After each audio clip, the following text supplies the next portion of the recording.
ఆంధ్రప్రదేశ్ నుంచి 4.5 నుంచి 6 లక్షల మంది గ్రాడ్యుయేట్స్ వస్తూ ఉన్నారు. తెలంగాణ నుంచి 5 నుంచి 7 లక్షల మంది గ్రాడ్యుయేట్స్ వస్తూ ఉన్నారు. రెండు రాష్ట్రాలను కలుపుకొని 10 నుంచి 13 లక్షల గ్రాడ్యుయేట్ అవుతూ ఉంటారు, ఉత్తీర్ణులు అవుతూ ఉన్నారు. ఎస్టిమేటెడ్ అన్ఎంప్లాయ్మెంట్ రేటు ఆంధ్రప్రదేశ్లో 4.2%, తెలంగాణలో 5.0%. వీటి మీద మాట్లాడతామా? ఉపాధి అవకాశాల కోసం మాట్లాడతామా? పవన్ కళ్యాణ్ చెప్తారా? మీరు ఏది వస్తుంది మీకు? ప్రతిదానికి కూర్చోబెట్టి ఇంకెంతకాలం ప్రాంతీయ భేదాలు ఇస్తారు మీరు? ఎంతకాలం? ఇక్కడితో మీరు ఆపాలి. దయచేసి ప్రజలు కూడా గమనించాలని మనస్ఫూర్తిగా కోరుకుంటా ఉన్నాను. మనస్ఫూర్తిగా 6 గ్యారంటీలు 6 సీట్లు మీరు మాట్లాడండి. తెలంగాణ యువత మీరు మాట్లాడండి, మీరు నిలబడండి, మీరు మాట్లాడండి. జనసేన పార్టీ 7 సిద్ధాంతాలు పుస్తకాల్లో చదివి వీటన్నిటికంటే కూడా తెలంగాణ నేల నేర్పించిన విలువలు ఇవి. వీటి కోసం మేము నిలబడే ఉన్నాం. ఇవేదో పుస్తకాల్లో రూపొందించిన సిద్ధాంతాలు కావి. తెలంగాణలో మేము చూసిన సామాజిక వాస్తవాల నుంచి పుట్టిన సిద్ధాంతాలు ఇవి. ఉస్మానియాలో 2009లో ఆ రోజు గద్రన్న పక్కనే ఉన్నాడు. ఆ రోజు ఇట్లాగే ఇబ్బంది కలిగిస్తా ఉంటే ఒకటే అన్నాడు గద్రన్న, అరే తమ్మి నువ్వు మాట్లాడరు, ఎవరు వస్తారు నేను చూసుకుంటానని చెప్పి. ఒకటే చెప్తా ఉన్నాను, ప్రాంతీయ తెలంగాణ ఆవిర్భావాన్ని, తెలంగాణ రాష్ట్ర ప్రయోజనాల్ని, తెలంగాణ రాష్ట్రాన్ని ఏ రోజు కూడా జనసేన అగౌరవపరచలేదు. గుండెల్లో పెట్టుకుంటుంది జనసేన.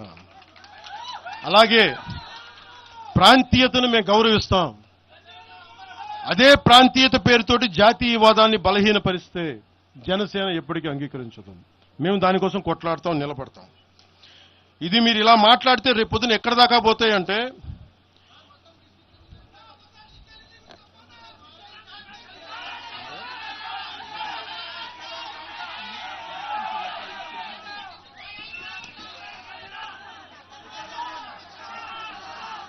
తెలంగాణ అంతా తిరగాలనా? 2008-9లో తెలంగాణ అంతా తిరిగినోడిని. మీరు నన్ను రమ్మని చెప్పండి, ఎందుకు నన్ను నేనే చెప్తాను. అయితే నేను వస్తే నాకు భయాలు లేవు, గొడవలు పెట్టడానికైతే నేను రాను, సమస్యలు పోరాటానికి అయితే నేను వస్తాను.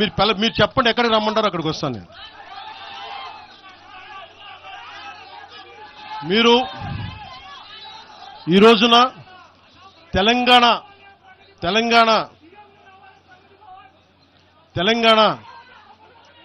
తెలంగాణకు సంబంధించి ఈ నాయకులు మాట్లాడే విధానంగా చూస్తే ఆంధ్రప్రదేశ్లో ఉన్న తెలంగాణ ఐఏఎస్లు కానీ ఐపీఎస్లు కానీ ప్రజలు కానీ తాడేపల్లిగూడెంలో ఈ మధ్యన తెలంగాణ డ్రైవర్లు పాపం ఇబ్బంది పడతా ఉంటే జనసేన ఎమ్మెల్యేనే కూర్చోబెట్టి అందరికీ ఆదుకున్నారు ఆయన. మీరు ఇలాంటి ప్రాంతీయతల మీద కనుక తీసుకొస్తే భారతదేశం సుస్థిరత చాలా దెబ్బతింటుంది. ప్రతిసారి మీరు ప్రాంతీయతలు తీసుకొని వీళ్ళు ఆంధ్ర వాళ్ళు, వీళ్ళు తెలంగాణ వాళ్ళు, వీళ్ళు మరాఠా వాళ్ళు, వీళ్ళు కూర్చోబెట్టి తమిళలో అంటే భారతదేశం అంతరంగిక భద్రత దెబ్బతింటుంది. మీరు ఇలాంటి మాటలు మాట్లాడితే భారతదేశం ఉగ్రవాదం కంటే కూడా ఇది చాలా డేంజరస్. కూర్చోబెట్టి ఎక్కడ దాకా మాట్లాడాలి ప్రాంతీయత గురించి చాలా చాలా జాగ్రత్తగా ఉండాలి. ఇలాగే మీరు కూర్చోబెట్టి మాట్లాడితే మటుకు ఆఫీసర్లు ఎవరు పనిచేయలేరు. ఇక్కడున్న జర్నలిస్టులు అడగండి, ఒక్కొక్కరు ఏ ప్రాంతాల నుంచి వచ్చారు, ఎంతమంది ఆంధ్ర వాళ్ళు, ఎంతమంది తెలుగు వాళ్ళు, ఎంతమంది పత్రికాధిపతులు ఆంధ్ర వాళ్ళు, ఎంతమంది పత్రికాధిపతులు తెలంగాణ వాళ్ళు, ఎంతమంది పత్రికాధిపతులు వేరే రాష్ట్రాల నుంచి వచ్చారు, మీరు మాట్లాడిన ఒకసారి.